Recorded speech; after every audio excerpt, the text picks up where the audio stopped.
Tidak ada yang lebih sial dari seseorang yang ingin lucu, tapi sama sekali tidak lucu. Jangankan orang lain tertawa, saya sendiri saja tidak tertawa dengan lucuan saya.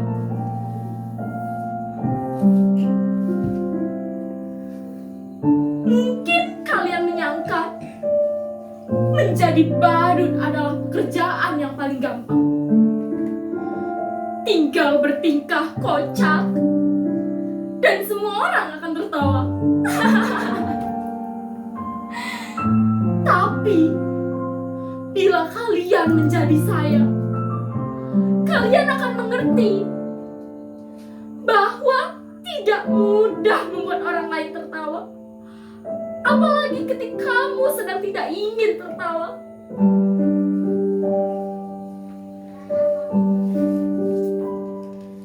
Lagi pula, di zaman ketika orang-orang gampang tersinggung dan marah, membuat lelucon tidak semudah yang dibayangkan. Bisa-bisa karena lelucon, kalian akan dipidanakan, dianggap menghina dan mencemarkan nama baik. Kawan baik saya, seorang pelawak, dia dipenjara hanya karena membawakan lelucon. Dia bercerita tentang seseorang yang memanjat pohon kelapa pada jam 10 pagi. Lalu dari atas pohon kelapa, orang tersebut mengumandangkan azan subuh. Sontak hal tersebut membuat gempar seluruh kampung. Orang langsung berbondong-bondong mendatangi orang itu, berteriak-teriak marah. Bahkan ada yang ingin membunuhnya. Dasar kafir, turun kamu! Berani-beraninya kamu melakukan penghinaan azan subuh jam 10 pagi. Dasar orang aneh, kafir! Lalu dengan tenang orang itu menjawab, loh, siapa yang kafir? Siapa yang aneh? Coba kalian pikir, saya azan subuh jam 4 pagi di masjid, tapi tidak ada satupun dari kalian yang mendatangi masjid. Coba kalian pikir, siapa yang gak taat? Siapa yang aneh? Dan siapa yang kafir?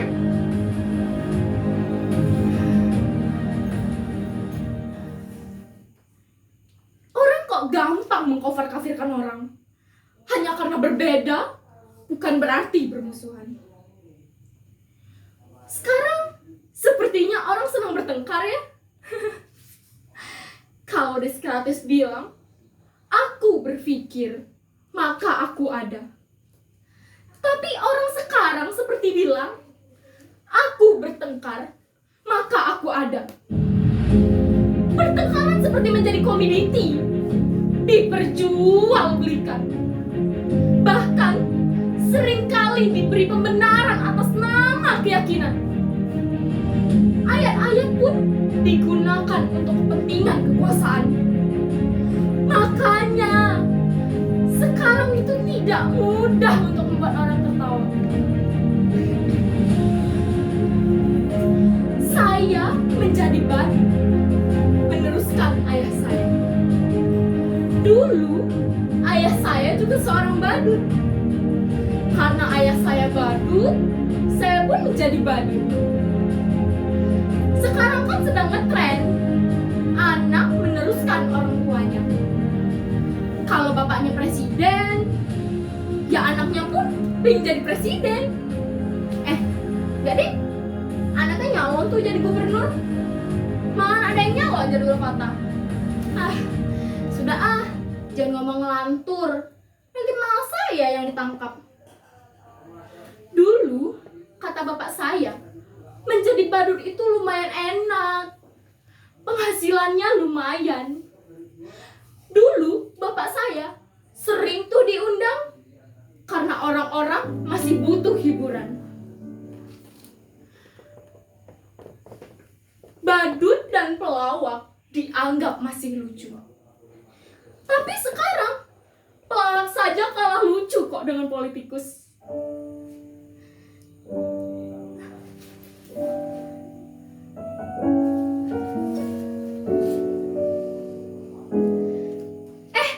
Kamu apa kabar? Aduh, aku gak menyangka kamu akan datang. Mari, silakan duduk. Maaf ya, berantakan. Duduklah. Kamu minum apa? Atau mau makan? Kamu gak lapar? Gak haus? Syukurlah. Soalnya saya juga sedang tidak punya apa-apa. Tapi kita bisa kok pesen GoFood. Kamu yang bayar tapi ya. Yang datang itu pacar saya. Loh, jangan tertawa mengejek begitu. Badut juga manusia. Bisa falling in love dan punya pacar. Lihat tuh pacar saya. Ganteng gak? Namanya Asep. Nama panjangnya Asep Jamul. Terima kasih ya, kamu sudah mau menemui saya. Saya kira kamu sudah melupakan saya. Terima kasih karena kamu terus mengingat saya. Kamu pasti rindu ya? Sama, saya juga. Jangan rindu. Rindu tuh berat. Kamu gak akan kuat. Biar aku saja. Aku kira kamu sudah gak mau sama saya. Katanya kamu udah punya pacar baru yang lebih cantik, lebih feminim. Tapi percayalah, apapun yang terjadi, aku tetap mencintaimu. Baby, take my hand, I want you to be my husband, 'cause you're my Iron Man, and I love you 3000. Aku kangen banget sama kamu. Boleh gak aku peluk kamu? Sebentar aja. Aduh. Asep! Asep! Asep!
Loh,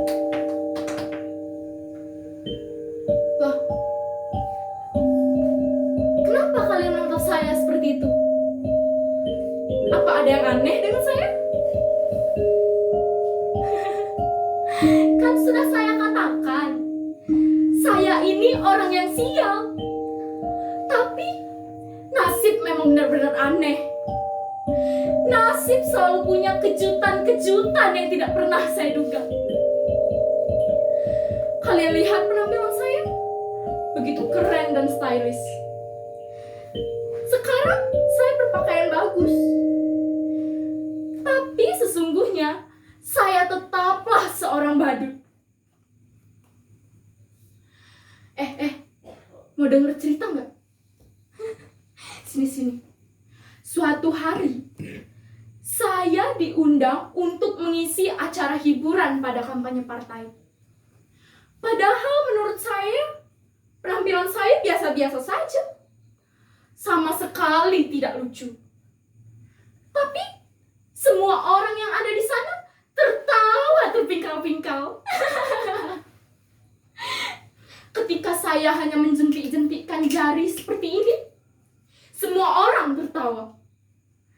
Ketika saya hanya bergoyang-goyang, semua orang tertawa. Bahkan, ketika saya hanya berdiri diam, semua orang makin tertawa terbahak. Semua orang terhibur dengan penampilan saya yang begitu bodoh dan tolol.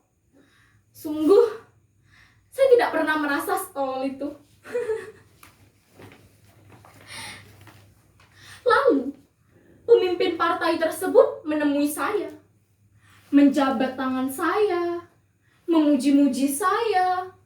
Katanya, saya itu orang yang karismatik.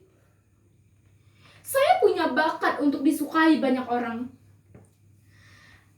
Lalu, dia bilang kepada saya, sekarang ini, untuk menjadi pemimpin tidak harus cerdas ataupun pintar. Yang penting, kamu punya kemampuan untuk disukai banyak orang. Demokrasi membuat seseorang menjadi pemimpin bukan lantaran kecerdasannya, tapi karena kemampuan untuk disukai banyak orang. Semakin banyak orang yang mendukungmu, memujamu, maka kamu akan menjadi pemimpin. Pendukungmu akan mendukungmu habis-habisan. Tidak peduli kamu salah ataupun benar. Yang penting, kamu tetap disukai banyak orang. Kamu boleh tuh bohong atau ngibul sesukamu. Yang penting, orang masih percaya kamu dan masih banyak orang yang menyukaimu. Kamu punya bakat besar seperti itu. Dan orang seperti kamulah yang dibutuhkan oleh partai. Saya kemudian mereka dandani menjadi necis seperti ini. Didaftarkan ikut pilkada. Padahal saya tidak tahu apa itu pilkada. Saya juga tidak tahu tuh apa bedanya pilkada dengan pilkabe. Tapi ada yang bilang kalau pilkada itu nggak boleh coba-coba buat anak. Kalau pilkada boleh tuh coba-coba buat anak. Makanya banyak anak pejabat dan pemimpin yang coba-coba ikut pilkada.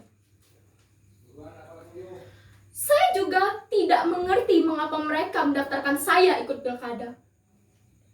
Padahal saya tidak punya ijazah. Tapi mereka bilang, tenang saja, ijazah bisa dipalsukan. Jangan ijazah, kebenaran pun bisa dipalsukan. Dan betapa sialnya saya menang pilkada. Padahal, barangkali nasib memang, zaman sudah memang aneh. Mereka memilih saya karena dianggap saya bisa menghibur mereka. Saya dianggap orang yang paling lucu yang bisa membuat hidup mereka bahagia.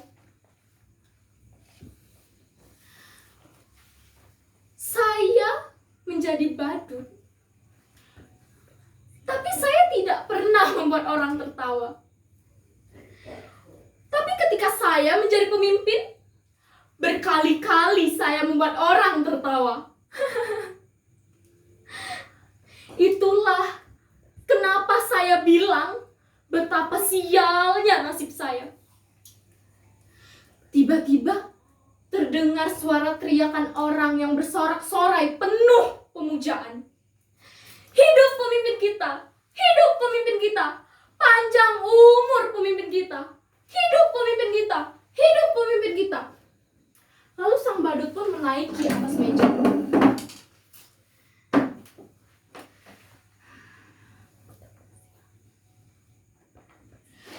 Betapa sialnya nasib saya. Dulu saya seorang badut. Tapi setelah menjadi pemimpin pun, saya tetap menjadi badut. Ya, badut yang bisa mereka atur. Badut yang bisa membuat mereka terhibur. Sungguh, betapa sialnya nasib saya. Percayalah, menjadi badut itu sulit. Kamu tidak akan kuat. Biar para pemimpin saja. Kemudian terdengar teriakan sorak-sorak pemujaan. Hidup pemimpin kita! Hidup pemimpin kita! Panjang umur pemimpin kita! Hidup pemimpin kita! Hidup pemimpin kita! Dan sang badut pun hanya bisa terkekeh.